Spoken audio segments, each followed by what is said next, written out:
성도 여러분, 하나님께서 저와 여러분을 사랑하십니다. 예, 믿으시면 한 번 더 크게 아멘 하시죠. 예, 하나님이 여러분과 저를 사랑하시는 그 사랑은 그냥 사랑하시는 정도가 아니라 무지하게 사랑하십니다. 엄청 사랑하십니다. 예, 오늘 본문 6절에 보면 이렇게 말씀이 되어져 있죠. 우리 합독해서 6절 말씀 같이 한번 읽어볼까요? 시작. 우리가 아직 연약할 때 기약대로 그리스도께서 경건치 않은 자를 위하여 죽으셨도다. 8절도요. 우리가 아직 죄인 되었을 때 그리스도께서 우리를 위하여 죽으심으로 하나님께서 우리에 대한 자기의 사랑을 확증하셨느니라. 10절도요. 곧 우리가 원수 되었을 때 그의 아들의 죽으심으로 말미암아 하나님과 화목하게 되었은즉 화목하게 된 자로서는 더욱 그의 살아나심으로 말미암아 구원을 받을 것이니라. 아멘. 우리가 아직 연약할 때에, 우리가 아직 죄인 되었을 때에, 우리가 원수 되었을 때에 그리스도께서 기약대로 죽으셨다고 성경은 그렇게 기록하고 있습니다. 이 말씀을 읽으면서 하나님의 사랑이 보이시나요? 하나님의 사랑이 만져지시나요? 하나님의 사랑이 느껴지시는지요? 저와 여러분을 위해서 그리스도께서 대신 죽으셨는데 이 한 가지 사실만으로도 너무 놀랍고 엄청나고 큰 일이죠. 그런데 더 놀라운 것은 그 죽으심이 기약대로 됐다는 거예요. 기약대로. 우리가 아직 연약할 때에 기약대로 그리스도께서 경건치 않은 자를 위하여 죽으셨도다. 여기 기약대로라는 게 무슨 이야기인가요? 이 말씀은 때를 정하셔가지고 약속해 놓으신 대로 그런 뜻이에요. 그러니까 그리스도께서 죽으신 것이 바로 그분께서 저와 여러분을 위해서 죽으신 것이 하나님께서 때를 정하시고 우리들에게 약속으로 주신 그대로 죽으셨다는 거예요. 하나님께서 여러분과 저를 우리들의 그 죽음에서 살려내시기 위해서 하나님의 아들이신 그리스도를 저와 여러분을 대신해서 죽게 하실 것을 마음에 잡수시고 그대로 이행하셨다는 그런 이야기입니다. 우리들을 위한 하나님의 사랑은 그렇게 나타난 것입니다. 여기 우리가 아직 연약할 때, 이때가 언제입니까? 이 말은 우리가 아직 성장하지 않았을 때, 우리가 아직 어리고 어릴 때, 사리 분별을 못하고 옳고 그른 것을 알질 못하고 한없이 어려 있을 때, 아직 하나님을 알지도 못하고 있었는데 그때 벌써 그런 말이에요. 또 하나님을 믿으면서도 아직은 영적으로 어려서 전혀 분별을 하지 못하고 깨닫지도 못하고 그럴 때 주님께서 우리를 사랑하셨다는 거예요. 그럴 때 우리를 사랑하셔서 죽으셨다는 거예요. 여러분, 우리를 사랑하시는 하나님의 사랑이 그런 사랑입니다. 하나님이 얼마나 사랑하고 계시는지가 느껴지실 거예요. 어떤 남편이 있습니다. 결혼을 해서 몇 년 시간이 지났는데 아기를 너무 갖고 싶지만 아기가 안 생겨요. 그래서 자주 병원을 찾아갔는데 의사로부터 임신됐다는 그 소식을 들었습니다. 얼마나 기뻤는지 이 남편이 의사를 만나고 문을 열고 복도로 나오면서 와우 하면서 점프를 뛰어가지고 두 손을 팍쩍 들었는데 이 복도에 있는 형광등을 박살을 내버렸어요. 얼마나 기뻤으면은. 여러분, 이게 무슨 얘기입니까? 임신되기도 전인데 벌써 아기를 기다리고 사랑하고 있었다는 거예요. 여러분, 우리들에게는 아주 조금 그런 사랑이 있지 않습니까? 요즘 젊은이들을 보면 겨우 이제 임신했을 뿐인데 아내의 배에다가 대고서 말을 걸기도 하고 귀를 갖다 대고 뭐 들린다, 뭐 애가 뭘 말한다, 뭐 그뿐입니까? 태교한다고 유명한 고전 음악을 틀어놓고 들려준다고 그러고, 아기를 만나기 전인데 벌써부터, 아기가 만들어지기 전부터도. 여러분, 우리들에게도 그런 게 있어요. 그런데 하나님이 여러분과 저를 사랑하신 사랑이 그렇다는 거예요. 여기 우리가 아직 연약할 때라는 이 말은 우리들이 아직 생기기도 전에, 우리가 아직 태어나기도 전부터 하나님이 우리를 그렇게 사랑하고 계셨다는 거예요.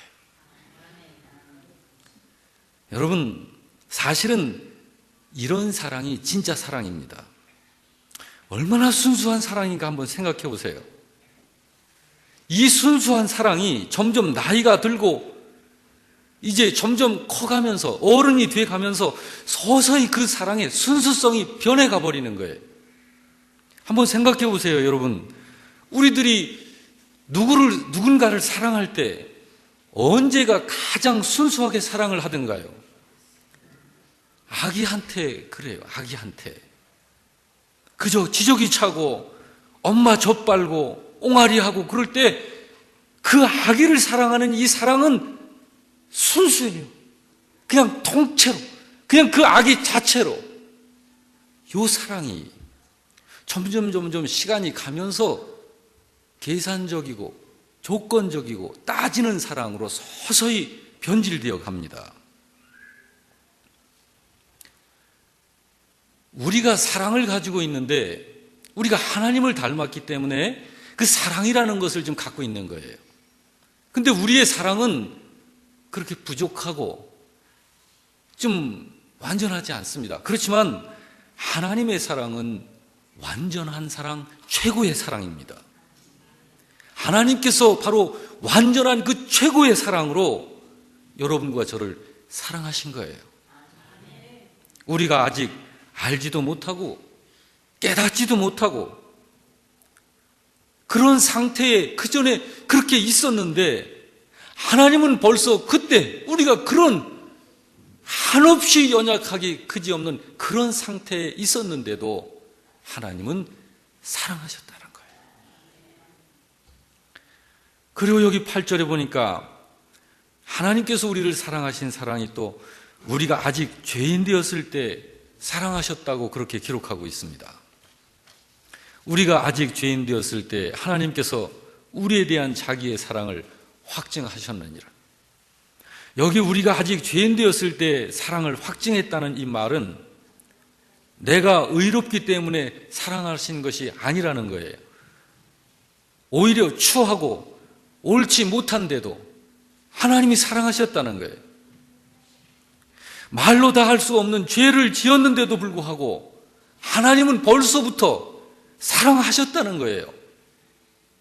지금도 죄를 여전히 짓고 있는데도 불구하고 하나님은 완전한 사랑으로 사랑하고 계시다는 거예요. 하나님은 우리들에 대해서 그런 분이십니다. 그런데 사람들은 이렇게 생각하죠. 나는 너무나 많은 죄를 졌기 때문에 예수님을 믿을 수 없어요. 또 어떤 분은 이렇게 말해요. 나는 너무 망가졌어요. 너무 깨졌고 너무 나는 지저분해졌어요. 그렇기 때문에 하나님의 사랑을 받을 만한 자격이 없어요. 또 어떤 분은 술 문제가 해결되지 않았다고, 담배 문제 때문에 믿질 못하겠다고.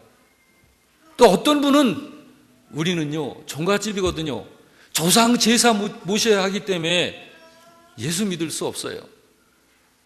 또 어떤 분은 우리는요 사실은 무속인이 계시거든요. 그렇기 때문에 예수 믿으면 안 돼요. 이런 분들이 있어요.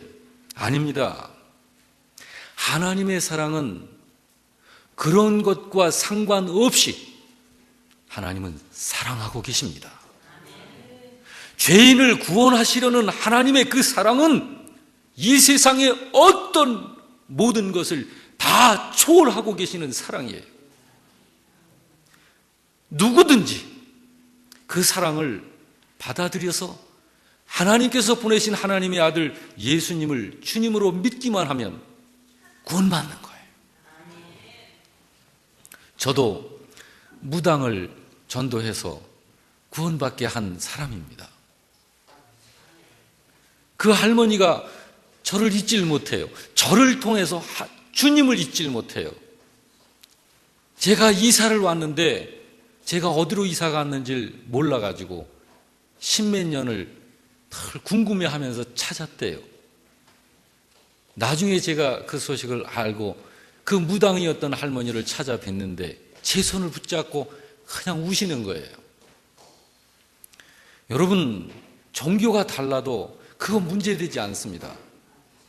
하나님은 종교가 달라도 그 사람을 사랑하고 있어요. 이 세상에 살고 있는 만큼은 하나님께서 그 영혼에게 회개하고 하나님을 알 수 있는, 구원받을 수 있는 기회를 주신 거예요. 그런 조건 때문에 하나님께 사랑받지 못하는 거 아닙니다. 혹시 여러분 중에 이 시간에 술 문제 때문에 또는 담배 문제 때문에 제사 문제 때문에 어떤 집안의 종교가 다르기 때문에 이런 것들 때문에 고민하고 계시다면요, 고민하실 필요 없어요.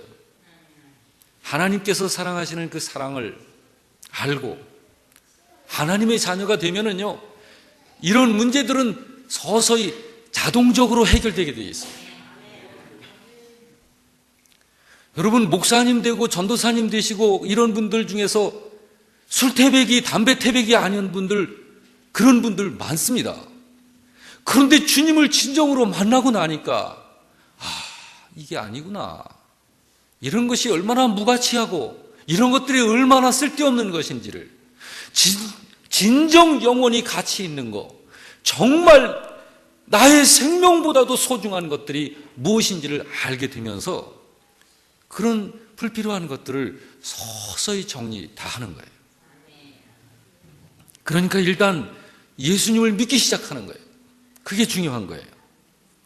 하나님은 그런 넉넉한 사랑을 가지고 저와 여러분을 사랑하고 계신 겁니다. 또 10절에 보니까 이런 말씀이 있어요. 우리 한번 같이 읽어보십시다. 곧 우리가 원수 되었을 때 그 아들의 죽으심으로 말미암아 하나님과 화목하게 되었다라고 말씀하고 있습니다. 하나님은 저와 여러분이 하나님과 어떤 상태에 있을 때? 원수 상태에 있을 때, 그때 벌써 사랑하셨다는 거예요. 여기 원수 되었을 때라는 이 말은 하나님 앞에서의 어떤 위치를 얘기하는 거예요. 우리가 하나님께로부터 심판을 받아야 마땅할 그런 상태, 그런 위치에 있었는데도 그런 상태의 때에 하나님은 우리를 사랑하고 계셨다는 거예요. 여러분, 하나님의 원수라고 하면 어떤 사람일까요? 어떤 사람이 하나님의 원수일까요? 하나님을 대적하는 사람, 맞습니다. 그런 사람이에요. 하나님의 자녀를 못 살게 구는 사람, 맞아요. 그런 사람, 하나님의 원수 상태에 있는 사람이에요. 하나님의 자녀를 회방하고 하나님의 자녀를 어찌하든지 못되게 하려고 적극적으로 하나님의 자녀를 죽이고 핍박하는 사람들도 있어요. 여러분, 이념이 다르면, 사상이 다르면 그렇게 할 수 있어요. 지금 현재에도 이 모슬렘권에서는요, 내 가정 안에서 예수 믿는 자가 생긴 것을 알게 되면 그 아이를 가족들이 죽입니다.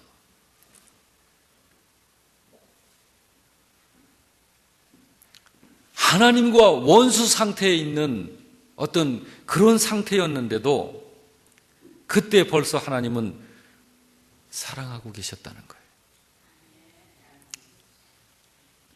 성경에서 우리가 한 분을 좀 제가 소개해드리고 싶은데요.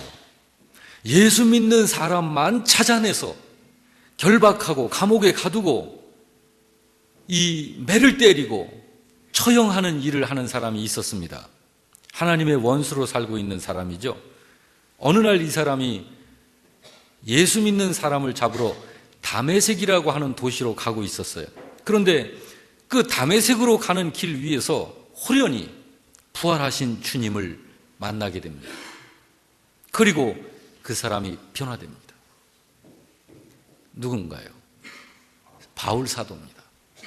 바울 사도, 하나님을 대하여 원수 상태에 있던 사람이에요. 주님이 그를 만나기 위해서 찾아오실 때에도 그는 주님의 원수로 행하고 있었어요. 그런데 그를 이미 사랑하신 주님은 그를 기억하시고 그를 찾아오셨습니다. 그리고 그에게 은혜를 부으셔서 복음을 깨닫게 하셔서 구원받게 하신 거예요.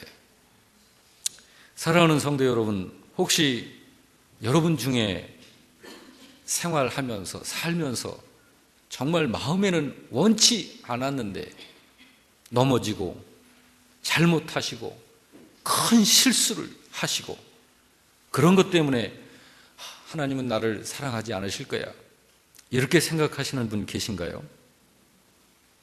하나님이 여러분을 사랑하시는 그 사랑은 여러분이 지금 의롭기 때문에 사랑하시는 거 아니에요. 여러분이 거룩하기 때문에 사랑하시는 것도 아니고요. 여러분이 착하고 선하기 때문에 사랑하시는 것도 아니에요. 오히려 의롭지 못하고 거룩하지 못하고 정말 죄성으로 가득 찼을 때 벌써 하나님은 여러분을 사랑하고 계셨던 거예요. 이런 하나님의 사랑을 보게 되면요, 이 세상에서 하나님의 사랑을 받지 못할 만큼 더럽혀진 사람은 없다는 걸 알게 됩니다. 이 세상에서 가장 사악한 사람도 하나님은 여전히 그를 사랑하고 계셔요. 언제까지? 이 세상에서의 삶이 끝날 때까지는. 여러분, 얼마 전에 우리 이 사회를 경악하게 할, 정말 사람이라면 할 수 없는 어떤 일을 저지른 그런 범죄자들이 있지 않았습니까? 묻지마 살인을 하면서 그 사람을 인육으로 먹으면서 어떻게 저렇게 할 수 있을까? 그런데 그들이 체포되어서 감옥에 갇혀 있을 때 박효진 장로께서 그분들을 찾아가서 정말 전도하지 않습니까?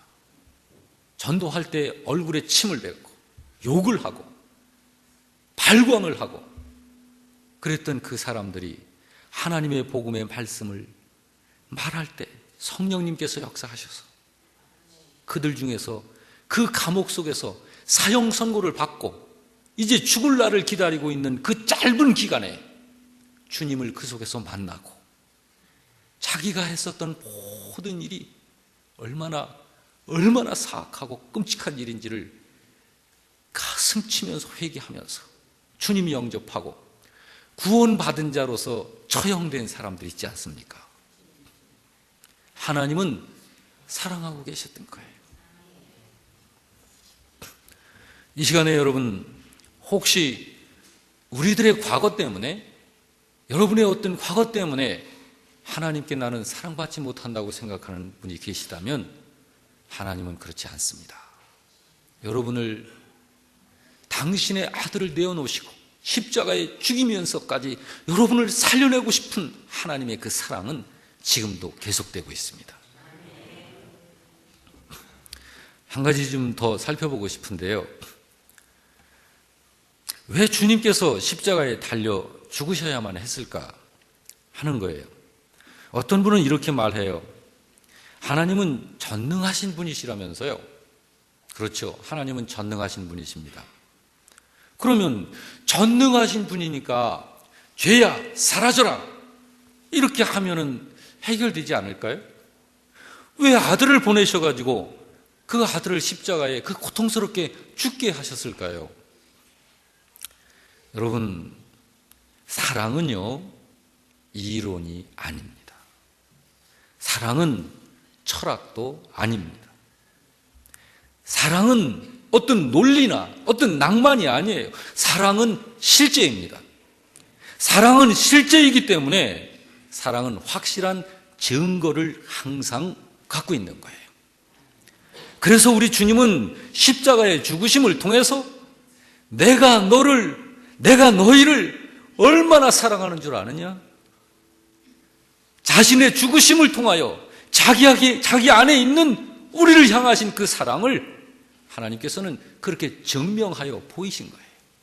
그래서 오늘 본문에 여기 말씀하시기를 우리가 아직 죄인 되었을 때 하나님께서 우리를 향하신 그 사랑을 그 아들 보내신 자 그리스도를 십자가에 죽게 하심으로 그 사랑을 확증하신 거라고 기록하고 있는 거예요.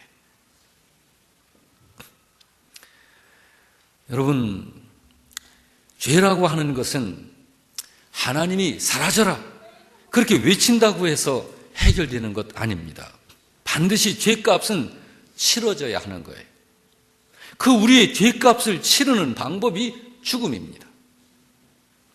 우리 주님은 바로 여러분과 제가 손으로 지은 죄 때문에 양손에 못이 박히시고, 우리들이 발로 지은 죄 때문에 양발에 못이 박히시고, 우리들이 생각으로 지은 죄 때문에 머리에 가시 면류관에 찔리시고, 우리들이 마음으로 지은 죄 때문에 옆구리를 창으로 찔리셔서 물과 피를 모두 흘리신 것입니다.